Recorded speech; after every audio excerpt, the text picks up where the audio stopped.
네, 단일 교과서를 사이에 둔 여야의 대결 국면 굉장히 심화되고 있는 분위기인데요.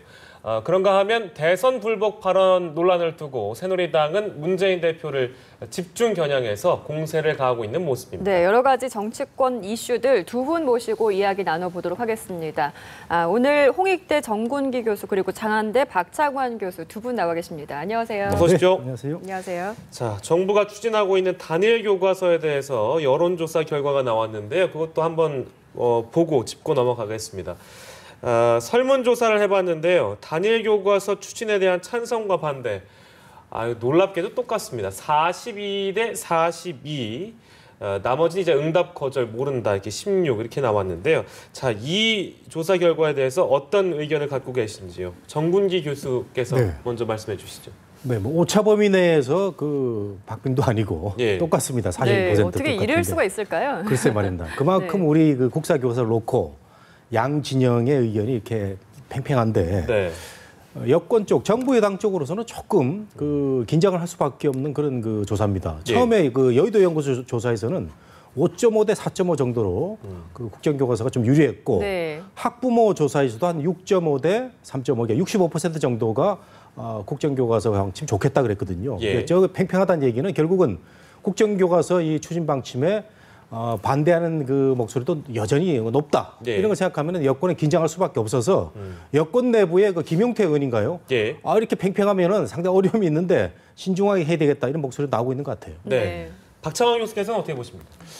지금 팽팽한 그 이념 대결 또 세대 간의 대결이 국정교과서 추진을 둘러싸고 존재를 하고 있습니다. 그렇더라고요. 네. 근데 이런 문제보다도 국가 경쟁력 문제에서도 고민을 해볼 필요가 있어요. 예를 하나 들어보겠습니다.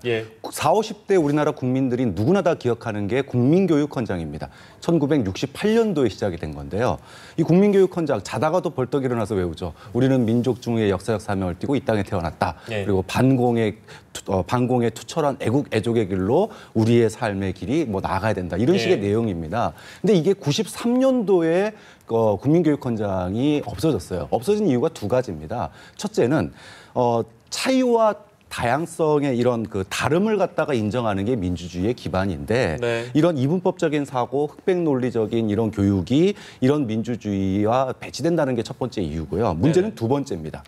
세계화, 지구화, 글로벌화 이런 부분들에 있어서 우리가 고부가 가치 산업으로 전환을 해야 되는데 고부가 가치 산업으로의 전환을 위해서는 창의성과 다양성이 많이 시도가 되었었죠. 근데 이런 이분법적인 교육이 흑백 논리가 그런 창의성을 막는다라고 하는 게 93년도에 국민교육헌장이 없어지게 된 결정적인 계기였습니다. 이제 우리가 앞으로 지금 스마트폰 시대에 IoT라든지 뭐 여러 가지 국가 경쟁력을 만들어가기 위해서는 창조경제, 창의가 상당히 중요한데 과연 이 국정교과서의 어떤 추진이 20년 전, 22년 전으로 다시 회귀하는 거 아니냐라고 하는 우려가 분명히 있는 거거든요. 그래서 2년 논쟁을 떠나서도 앞으로 우리가 세계화 시대에 창의적인 인재를 기르는 그런 교육이라고 하는 면에서도 다양성이라고 하는 면들과 창의성이라고 하는 면들이 좀 더 충분히 고민돼야 될 지점이다. 과거에 노무현 시절에 하시는데 지금 그 질문의 본질과는 달리 국정교과서에 대한 그 개인 의견을 말씀하고 계시는 거는 조금 너무 좀 지나치다 이렇게 좀 느껴집니다. 그 제가 이제 다음으로 여쭤볼 게 사실 이제 잠깐 언급을 해주셨어요, 박 교수님께서 그 찬반이 뚜렷한데 이게 재밌는 게 세대별로 너무 뚜렷하더라고요. 그러니까 대학교에서도 웃지 못할 일들이 일어나는 게 학생들은 단일화 교과서에 반대한다고 시위를 하고 있는데 곧이어서 이제 교수들하고 전직 교원들이 모여가지고 단일화 교과서 해야 된다 이렇게 또 시위를 하는 그런 좀 이중적인 모습이 보이거든요. 그렇습니다. 그래서 박 교수님 말씀이 맞죠. 맞는데 사실 국정교과서 문제 가지고는 저하고는 이제 밤새도록 토론을 해도 뭐 이렇게 다른 장소에 있을 것 같고 우리는 정치권에서 이제 벌어지고 있는 여러 가지 현상을 분석하는데 그 세대별로는 뚜렷하게 갈리는 것 같아요. 역시 그 젊은 사람들은 그 표현의 다양성, 역사 해석의 다양성을 존중하기 때문에 국정교과서에 반대를 하고 있고 또 이 산업화 세력에 대한 너무 역사 평가가 저평가되다 보니까 우리 기성세대들은 이거 바꿔야 된다 이런 얘기 하고 있는 거 아닙니까? 그래서 이런 그 연령별, 세대별로도 있는 것 같고 제가 학교에서 수업을 해봐도 저는 매 시간에 학생들한테 물어보는데 한 8대2 정도로 그 국정교과서 방침에 젊은 학생들은 반대를 하고 있더라고요. 근데 뭐 이런 상황도 있는 것 같은데 어쨌든 간에 저는 너무나 그동안에 뭐 7조인가요? 그 교과서들이 뭐 그 잘못 기술됐다. 저는 여러 가지 이 얘기가 있는데 네.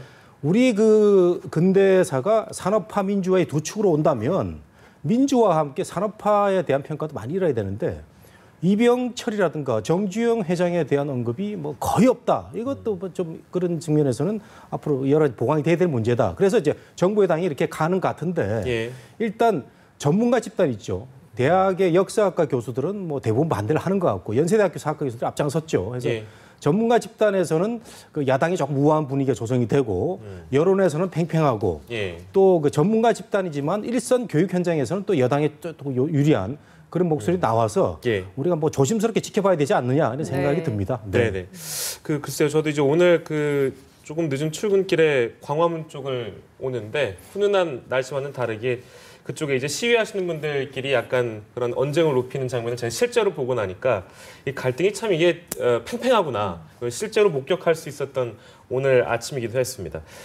다음 주제로 넘어가 볼까요? 그 강동원 의원입니다. 새정치민주연합 강동원 의원이 대정부 질문에서 대선 개표 조작 주장 이거를 했는데 일단 문재인 대표가 암묵적으로 동조를 하고 있다는 의혹을 이제 여당 쪽에서 제기하고 있는 상황입니다. 명확하게 이제 견해를 밝혀라 이렇게 요구를 하기도 했는데요. 어떻게 보셨습니까, 상황은? 저는 뭐 문재인 대표를 뭐 방어하고 싶은 생각은 없는데 예. 수차례 문재인 대표가 대선 결과에 대해서 이의가 없다. 그리고 수용한다. 이런 입장을 여러 차례 밝혔습니다. 근데 이제 이런 문제들이 제기될 때마다 문재인 대표에게 이제 그 입장을 밝혀라라고 얘기하는 것은 네. 공식적으로 몇 차례 밝혔음에도 불구하고 너 속으로는 불복하고 있잖아. 그거 인정해. 이런 식으로 지금 얘기하는 거거든요. 네. 근데 이거는 이제 하나의 어떤 논리 구조를 가지고 있어요. 여당에서 지금 왜 문재인 대표를 계속 물고 늘어지느냐. 대선 불복을 하기 때문에 지금 정권의 발목을 잡고 있는 거고 그래서 일 못하고 있으니까 우리 다음에 총선에서 이기해달라. 이게 이제 여당의 논리 구조거든요. 예. 그래서 문재인 대표 입장에서 보면은 아니 그동안에 몇 차례 공식적으로 얘기를 했고 그리고 이번에 강동원 의원 발언에 대해서도 당의 공식적인 입장이 아니다라고 얘기까지 했는데 예. 이 부분에 대해서 계속 문재인 대표를 걸고 넘어지는 부분들은 향후 총선에서 유리한 구도를 잡기 위한 예. 어떻게 보면 여당의 포석이 이 안에 네. 깔려 있지 않나라는 생각이 그러게 이제 공식적으로 문재인 대표 같은 경우에는 입장 표명을 했는데도 불구하고 여당에서 어떻게 보면 문재인 대표의 좀 발목 걸고 넘어지기로 일관하는 것은 어떻게 보면 좀 반사 이익을 노리는 거 아닌가 이런 생각이 들기도 합니다. 뭐 그렇게 볼 수도 있지만 예. 근데 문재인 대표가 왜 그런 빌미를 주냐 말이죠. 저는 강동원 의원의 이번 그 발언은 정말 잘못된 겁니다. 네. 이건 컴퓨터로 그 전자집계가 돼가지고 네. 뭐 정말 우리 뭐 손쓸 사이도 없이 발표되는 거 아닙니까? 모든 게 이렇게 그 투명하게 공개되는데 이걸 근본적으로 의문을 제기한다. 이거는 뭐 3, 40년 전에 권위주의 정권에서 민주화되는 시기에 이런 얘기가 많이 있었는데 네. 정말 시대착오적인 발언이고 본인이 이렇게 잘못 얘기를 했으면 바로 사과를 하면 되는데 지금까지도 버티고 있고 예. 그럼 지도부는 어떻게 해야 되느냐? 바로 뭐 탈당까지는 안 가더라도 강력한 경고와 함께 그 사과를 하면 되는데 이게 늦었단 말이죠. 네. 그 처음에 이제 문재인 대표가 그냥 어영부영 그냥 가려고 그랬습니다. 그러다가 이제 여권의 공격이 세지니까 예. 당직 사퇴시켰죠.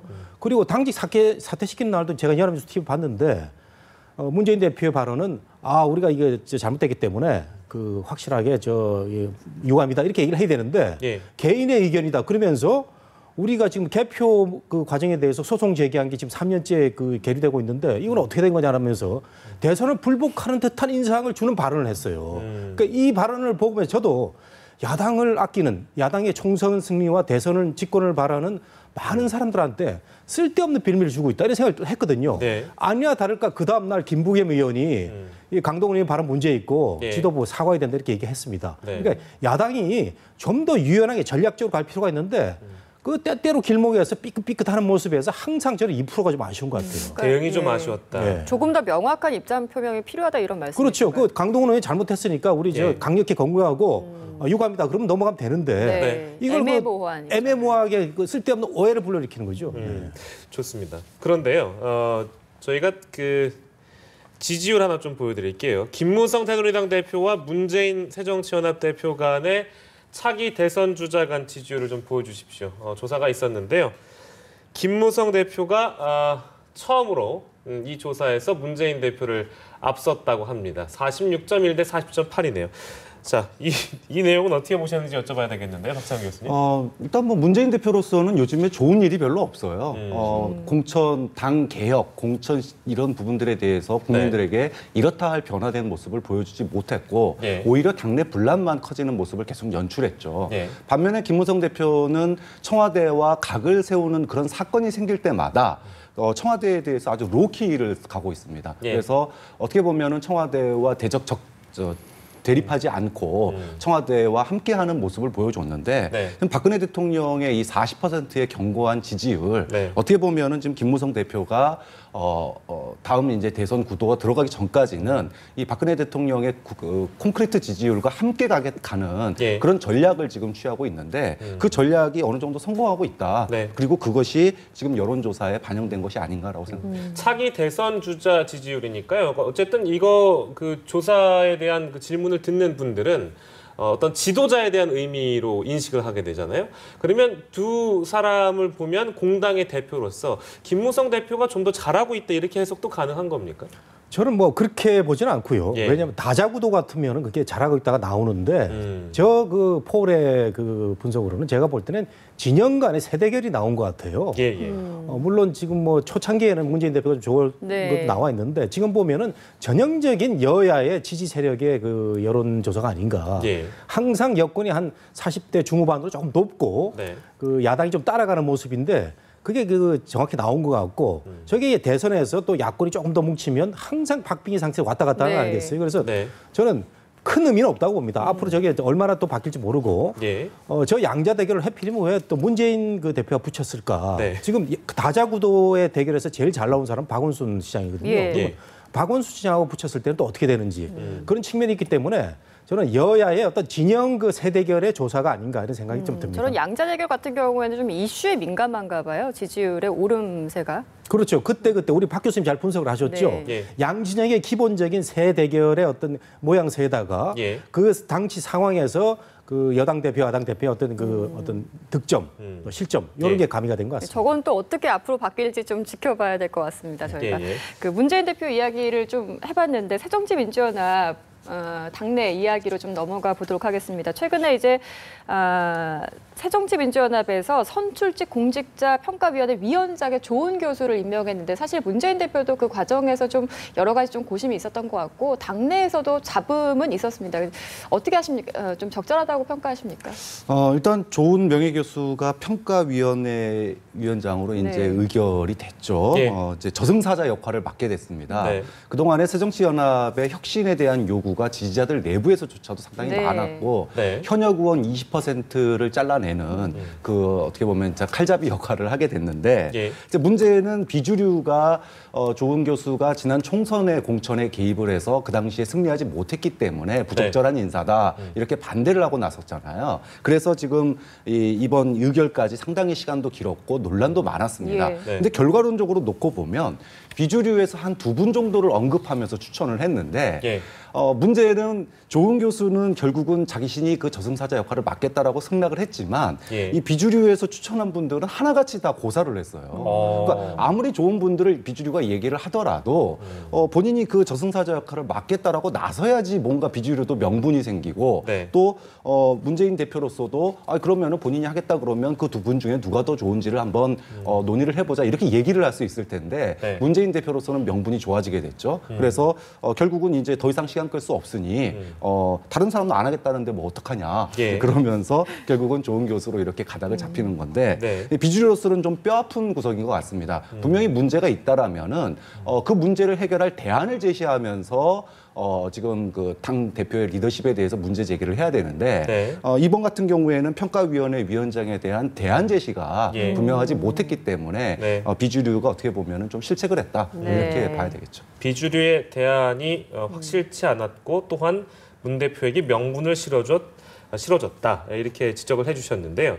근데 하지만 어쨌든 비주류 측에서 반발이 있었고 이게 언제 뭐 지금이 이제 그 단일 교과서 문제 때문에 여야 갈등의 형국으로 나가고 있습니다만 언젠가는 이게 또 당내 갈등으로 다시 점화될 수 있는 사안 아니겠습니까? 그렇죠. 예. 그 비주류의 뭐 반발과 함께 대안도 나왔습니다. 어제 나왔죠. 네. 비주류 그 의원들 80여 명이 비주류뿐만 아니고 3분의 2 되는 의원이 저 전북의 최재성 의원인가요? 그 예. 부분이 주도를 해가지고 오픈 프라이머리 하자 이렇게 들고 나왔습니다. 왜냐하면은 호남 지역의 3선 의원들, 수도권 지역의 3선 의원들이 이 컷오프의 물갈이 대상인데 예.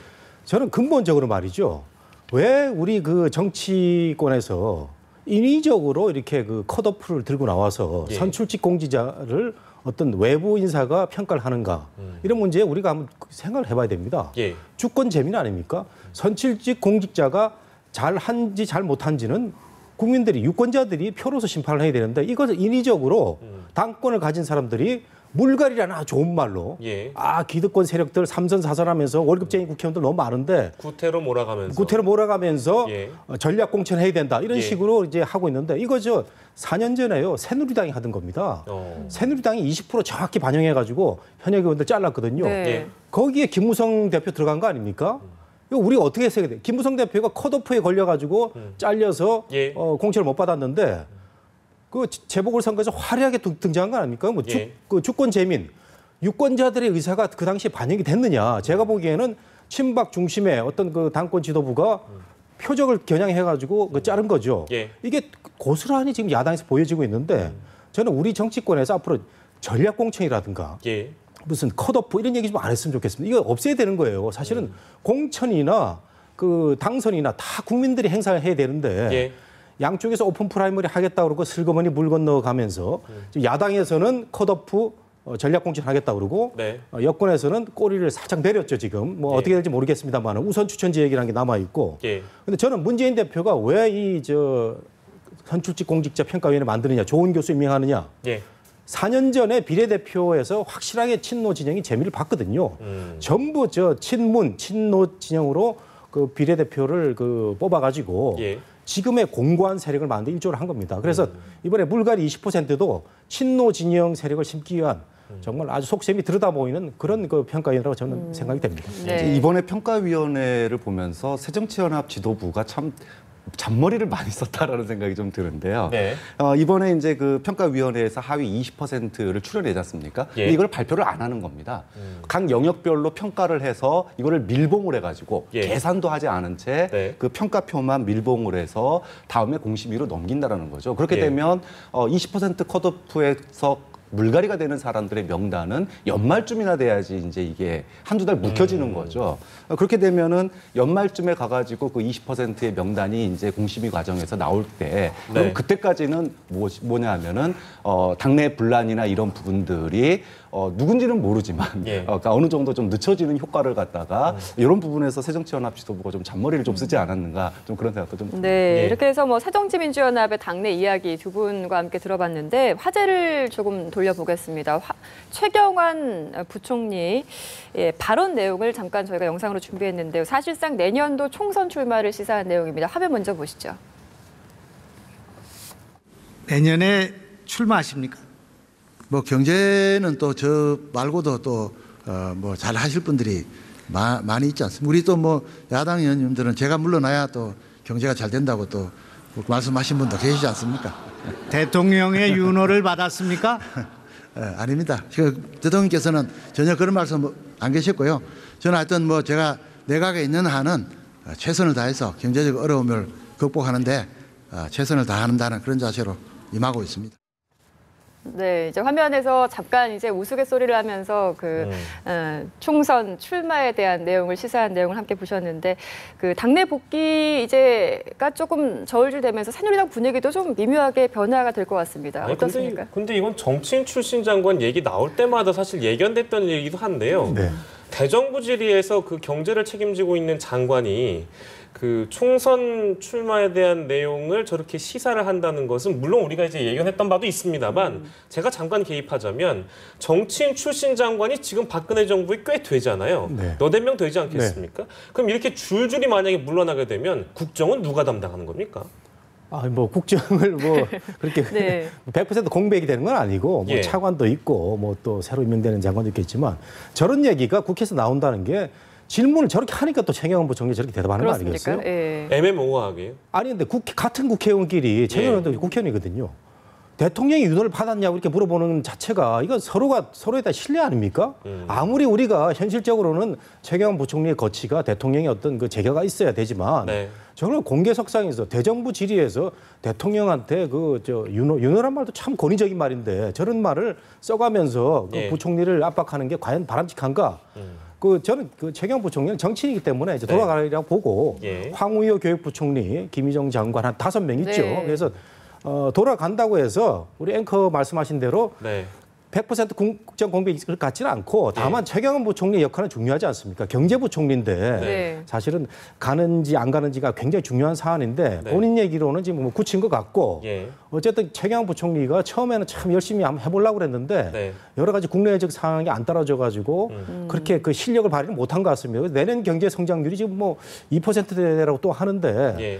뭐 이렇다면 또 새로운 구원투수 뭐 경제부총리가 오는 건 또 어떨까 이런 생각도 좀 네. 드네요. 네. 교수님 사실 뭐 문제 없다 말씀하셨는데 청문회 일정 때문에 조기 개각해야 되는 거 아니냐 이런 얘기까지 나오거든요.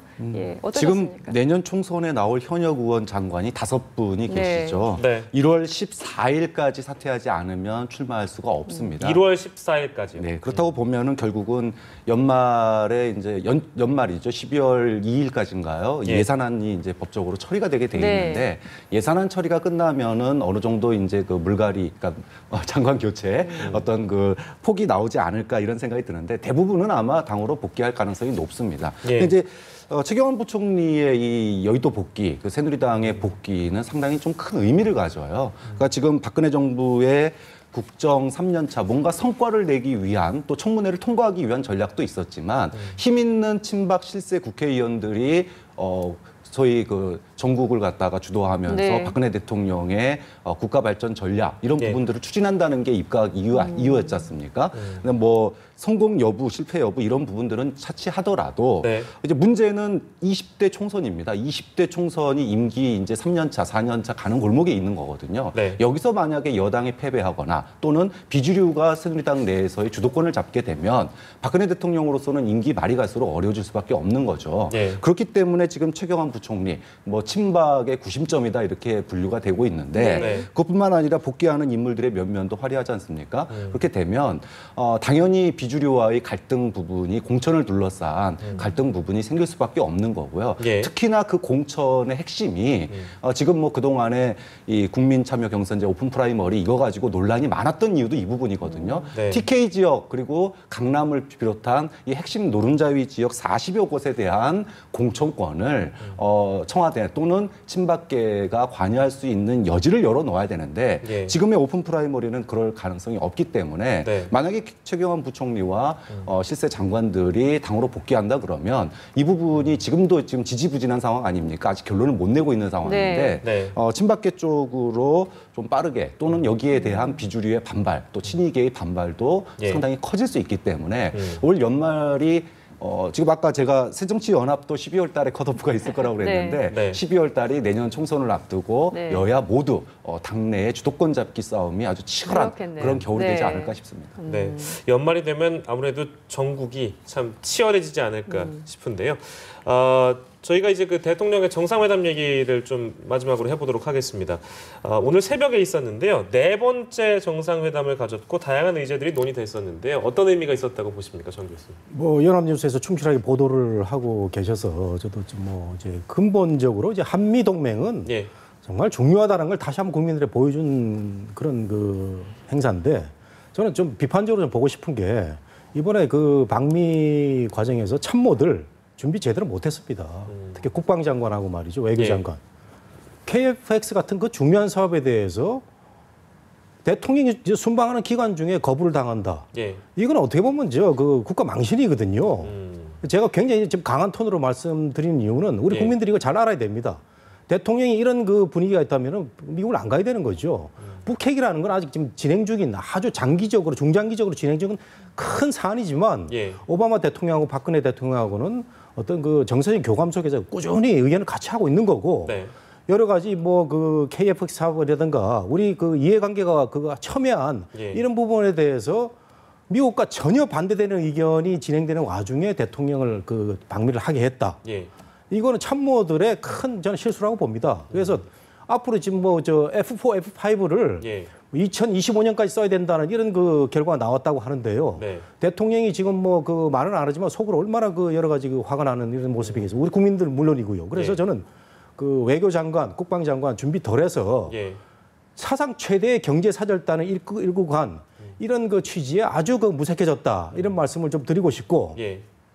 조금 전에 이제 우리 그 박 교수님 말씀하신 그 최경환 부총리 복귀 문제와 등등 당내 갈등 예. 제가 보기에는 최경환 부총리가 빠른 시일 내에 이거 복귀할 것 같지는 않습니다. 그래서 빠른 시일 내에 복귀해가지고 공천룰 싸움에 뛰어들어가지고 예. 친박의 어떤 이급을 장악하고 이런 것 같지는 않고 나중에 이제 대통령하고 얘기가 돼가지고 예. 복귀하는 수순에서 어느 정도의 그 마지노선에서 이렇게 물러날 준비가 돼 있을 것 같고 네.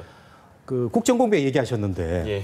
우리나라가 일본처럼 그 내각 책임지는 아니지만 말이죠. 네. 사실상 관료들의 그 어떤 행정부의 그 정책 시스템이 아주 잘 돼 있습니다. 그래서 일본도 사무차관 체제로 가지 않습니까? 그렇기 예. 때문에 뭐 크게 국정공백은 없을 거라고 보는데 그 어쨌든 간에 저는 경제부총리의 거취는 중요하다 이런 예. 말씀 좀 드리고 싶습니다. 네, 네. 공백 우려는 없다는 의견을 주셨습니다. 마지막으로 교수님, 그 한미 정상회담 이제 여러 가지 성과 부분에 대해서 좀 짚어볼 텐데, 그 이제 시간이 너무 빨라요. 내년에 벌써 미국 대선이더라고요. 그러니까 미국 대선에서 과연 이제 어느 당이 집권을 하느냐에 따라서 우리도 역시 한미 관계 어떻게 좀 가지고 갈지 그 득실을 좀 따져봐야 되지 않겠습니까? 네, 사실 민주당 출신 대통령이 나오든 공화당 출신 대통령이 나오든 뭐 약간의 뭐 우려는 있었죠, 항상. 네. 오바마가 될 때도 북한과의 어떤 소통으로 인해서 우리가 소외되는 거 아니냐 이런 얘기도 있었고요. 또는 공화당에서 대통령이 당선이 되면 긴장이 고조돼서 우리가 좀 기동의 여지가 없어지는 거 아니냐 이런 우려가 있는데 예. 지금 뭐 공화당에서는 트럼프가 독주를 하고 있고요. 민주당에서는 샌더슨 상원의원, 힐러리, 그다음에 부통령 이런 삼강구도가 되고 있는데 근데 전통적으로 그런 것 같아요. 공화당에서 대통령이 나오든 민주당에서 나오든 예. 미국의 대북 정책은 큰 틀에서 변해오지는 않습니다. 네. 다만 이제 만약에 공화당이 집권을 하게 될 경우에 주한미군 분담금 문제, 트럼프가 이 부분을 강력하게 제기를 했기 때문에 예. 우리가 앞으로 돈을 좀 더 많이 내야 되는 일들이 생기지 않을까. 대통령이 이번에 가셔서 한미 공조 그리고 한미 동맹을 든든하게 하고 오셨기 때문에 네. 뭐 어느 당에서 대통령이 되든지 간에 한미 공조 현상이 그렇게 크게 이완되거나 변할 것 같은 그런 영향은 그렇게 많지 않을 것 같습니다. 알겠습니다. 근데 이렇게 저는 해서 한 말씀만 더 드리고 네, 싶은 네, 게 말씀하세요. 대통령이 중국 가서 정말 모양새 좋은 그런 모습을 연출을 했는데 네. 이번에 KF 사업에서 미국이 기술 이전 안 한다는 이런 뉴스를 들었을 때 과연 어떤 게 실속이 있을까? 참 이 중립적 외교가 참 어려운 문제고 이런 네. 중립적 외교를 추구를 하던 과정에서 미국과의 어떤 끈끈한 그 라인을 놓친 건 아닌지 이런 문제를 우리 외교 라인이라든가 국방 라인이 좀 체크해야 될 시기도 왔다 이런 생각이 좀 듭니다. 정 교수님께서는 KF 사업이 굉장히 뼈아프게 다가오시는 것 같아요. 우리 앵커님은 안 그러십니까? 아, 그렇습니다. 예, 천문학적 그죠? 예산을 들었는데 기술 네. 이전을 못 받는 문제는 심각한 문제죠. 그렇죠. 그래서 지금 뭐 그 F4 전투기가 뭐 40년 됐다고 하는데요. 예. 2020년까지 더 써야 된다고 하고 그러면은 우리 그 공군사학을 다니는 학생들, 조종사들 뭐 안전도 걱정이 되고 예. 뭐 여러 가지 안보 상황과 관련돼서 과연 국익에 그 맞게 외교 활동을 펼치는 게 대통령이나 정부가 얼마나 어렵나 하는 걸 다시 한번 생각해야 되는 그런 그 계기가 되는 것 같습니다. 알겠습니다. 알겠습니다. 예, 이렇게 해서 정곤기 교수 그리고 박창환 교수와 함께했습니다. 고맙습니다. 고맙습니다.